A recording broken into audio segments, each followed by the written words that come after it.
प्रेम से बोलो जितिया माई की जय। प्रेम से बोलो जितवाहन भगवान की जय। प्रिय भक्तों, आज मैं आप लोगों के सामने जितवाहन भगवान की यानी जितिया व्रत की एक पारण की ऐसी कथा लेकर के चलते हैं, जिसमें सुनने के लिए मिलेगा कि किस प्रकार से गरीब ब्राह्मण की 2 लड़कियों को जितवाहन भगवान की कृपा से जितिया व्रत रखने के कारण उनको राजघराना मिला। किस प्रकार से राजघराने में उनका विवाह हुआ, अपने कर्मों के अनुसार किस प्रकार से वो सुख समृद्धि में जीने लगी। तो दोस्तों, इस कहानी को सुनने के बाद, माताओं बहनाओं, इस कहानी को सुनने के बाद आपके घर में चल रहे संकट, कलेश, पुत्र रत्न न होना, ये सब बीमारियां दूर हो जाएंगी। तो एक बार ध्यान देकर के सुनिएगा। पुराने ज़माने की बात है। एक ब्राह्मण के 5 बिटियाँ थीं। 5 ब्राह्मण बहुत गरीब था। 5 बिटियाँ खूब लगन लगा कर के काम करती थीं, लेकिन जो 2 छोटी बिटियाँ थीं, उन्होंने बचपन की अवस्था से 12 साल की अवस्था से ही जितिया व्रत धारण करना प्रारंभ कर दिया था। ब्राह्मण इधर उधर से भीख मांग कर के लेकर के आता था। उनकी पत्नी ब्राह्मण की और बिटियाँ बैठ कर के भोजन बनाती थीं। ब्राह्मण जो भीख में कुछ लेकर के आता था, वो अपनी बिटियाओं को, पहले 5 बिटियाओं का पेट भरता था, बाद में जो कुछ भी बचता था उसे दोनों पति पत्नी खा कर के, पानी पी कर के रात्रि भर गुजारा करते थे। प्रिय मित्रों, एक दिन की बात, ब्राह्मण के दिमाग में एक विचार आया। ब्राह्मण ने विचार किया, मैं अपनी बिटियाओं को पेट भर के खाना खिलाता हूँ, हम रोजाना भूखे रह जाते हैं। आज अपनी पत्नी से कहा, एक काम करना, आज आप खाना आप अकेली बनाओगी, और जब बनाओगी जब ये बिटियाँ सो जाएं तब। छोटी बिटिया ने ये बात सुन ली। उसने अपनी 4 बहनों को, जो बड़ी 4 बहन थी, उन सबको बताया। तो आज क्या किया है, उन्होंने शाम के समय माँ से कहा, माँ भोजन बनाओ, भूख लग रही है। बेटा आज नहीं, आज रात्रि में भोजन बनेगा, तुम सो जाओ, हम तुम्हें जगा करके खिला लेंगे। मेरे भैया बिटियां इतनी चतुर थीं कि एक ने परात जिसमें आटा गूंथते हैं उसको छुपा करके रख दिया, एक ने चलनी को जिससे आटा छानते हैं उसको छुपा करके रख दिया। कहने का मतलब 5 ने कुछ ना कुछ छुपा करके रख दिया। जब रात्रि हुई, ब्राह्मण की पत्नी भोजन बनाने के लिए चली है, तो जब उसे सामान ढूंढा है तो कुछ नहीं मिला है। तो उसने बड़ी बिटिया को जगाया, बोले बेटा परात कहाँ है।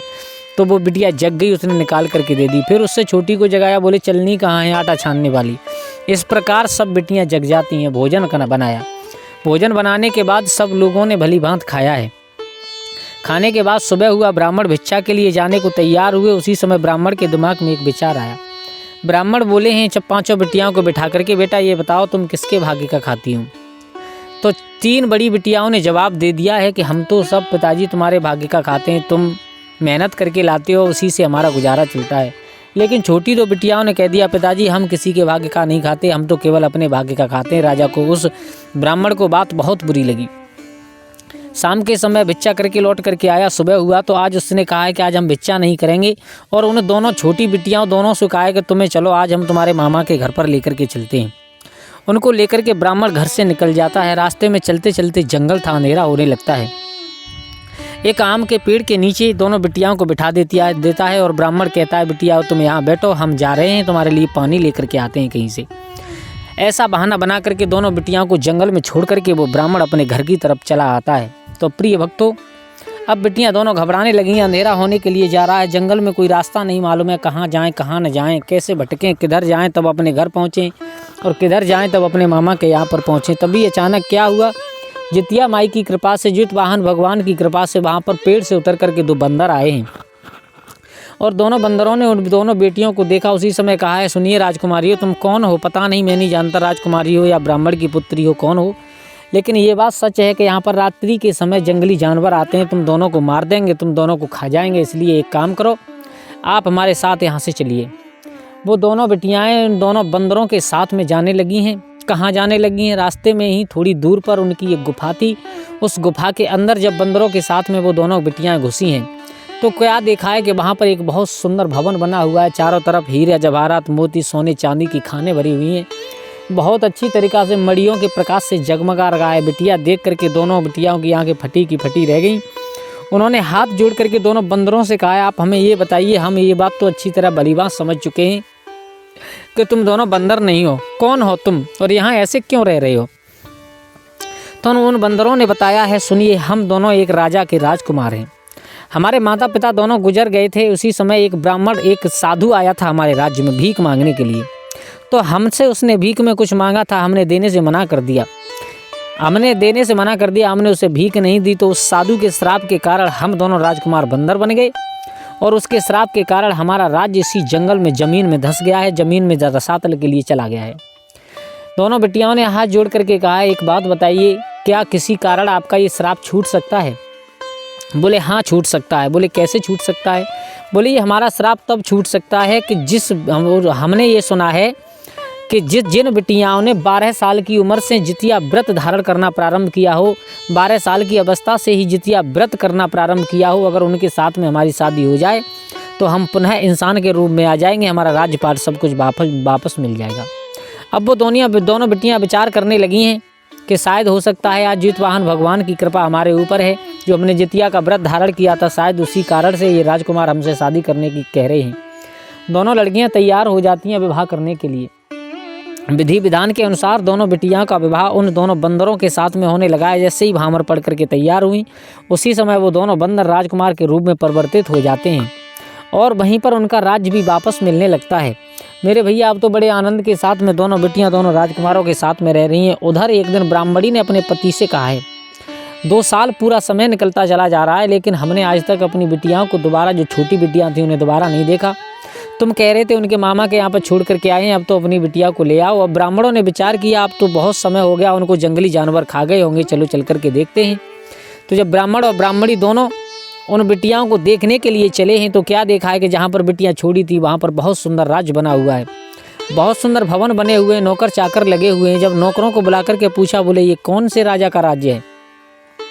नौकरों ने बताया, महाराज ब्राह्मण देव, ये कोई राजा का राज्य नहीं है। यहाँ के राजा थे वो अपने कालवश मर गए थे, उनके बेटा बंदर बन गए थे श्राप के कारण। उन्हीं दोनों बंदरों का विवाह 2 बिटियाओं के साथ में हुआ है। उन्हें, उन राजकुमारों को, उन दोनों बंदरों को वो बिटियां ऐसी आम के पेड़ के नीचे बैठी मिली थी और वो बिटियां जितिया व्रत का पालन करती थीं, तो उनके साथ में विवाह होने के कारण वो दोनों राजकुमार बन गए हैं और उन्हें उनका राजपाट वापस मिल गया है। जब ब्राह्मण ने देखा, बोले ये नौकर चाकर क्या कह रहे हैं, तो उसे वही अपनी बिटियाओं की याद आ गई है और अपनी बिटियाओं की याद आई है तो ब्राह्मण रोने लगे हैं। शायद ऐसा लगता है मुझे कि दोनों मेरी ही बिटियां हैं। अब हम करें तो करें क्या, कौन सा काम करें जिससे मैं अपनी बिटियाओं से मिल सकूं? ब्राह्मण ने द्वार पर खड़े होकर के द्वारपालों से कहा है, भैया एक काम कीजिए, आप अपनी दोनों रानियों को, यानी जो तुम्हारे राजाओं की दोनों रानियां हैं, उनको बुला करके लाइए और उनसे केवल एक बात कह देना कि तुम्हारी माँ और तुम्हारे पिता आए हैं, उनका ये नाम है, वो दोनों ब्राह्मण हैं, आप चल कर के मिल लीजिएगा।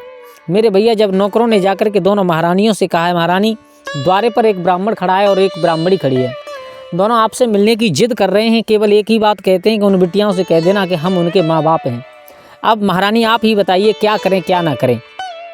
दोनों बिटियों ने कहा, एक काम कीजिए, वो मेरे माँ बाप हैं, ब्राह्मण ब्राह्मणी बता रहे हैं, तो उनके बड़े आदर सम्मान के साथ में उन्हें यहाँ पर लेकर के आइए। मेरे भैया जब दोनों को लेकर के आया गया, जब बिटियाओं को रानी बना हुआ देखा तो ब्राह्मण और ब्राह्मणी की आंखों से आंसू चलने लगे, रोने लगे हैं दोनों ब्राह्मण और ब्राह्मणी। उसी समय बिटियाओं ने अपने माँ बाप को गले से लगाया, गले से लगा करके कहा, पिताजी तुमने हमें छोड़ दिया था, क्यों? एक बात के पीछे हमने केवल इतना कहा था कि हम अपने भाग्य का खाते हैं, तो देखो हमारे ही भाग्य की बदौलत और जितवाहन भगवान की कृपा से, जितिया माई की कृपा से आज हमारे पास इतना कुछ है कि हम दोनों राजकुमारों की और रानी बने बैठे हैं। तो जितवाहन भगवान की ऐसी कृपा हुई है कि हम इतने सुंदर रानी बने बैठे हैं, यहाँ पर हमारे पास में किसी भी चीज़ की कोई कैसी भी कमी नहीं है। तो पिताजी मैं तो केवल यही कहूँगी कि संसार में जो कोई कुछ भी खाता पीता है वो सब अपने भाग्य का खाता है। और दोस्तों, मित्रों, प्रिय भक्तों, ये बात हकीकत है कि जितवाहन भगवान की और जितिया का व्रत जो कोई इंसान करता है वो कभी जीवन में दुखी नहीं रहता, वो हमेशा सुखी रहता है। अपार धन की वर्षा होती है और वंश वृद्धि भी आगे चलती है, पुत्रों के ऊपर कभी संकट नहीं आ सकते। तो सभी माताओं से, सभी जितने मेरे भक्त जितवाहन भगवान की कृपा के लिए बैठे हैं, जितवाहन भगवान की कृपा दृष्टि पाना चाहते हैं, वो एक बार जय जितिया माई जरूर कमेंट बॉक्स में लिखें। जितवाहन भगवान उनके ऊपर अवश्य ही कृपा करेंगे। धन्यवाद।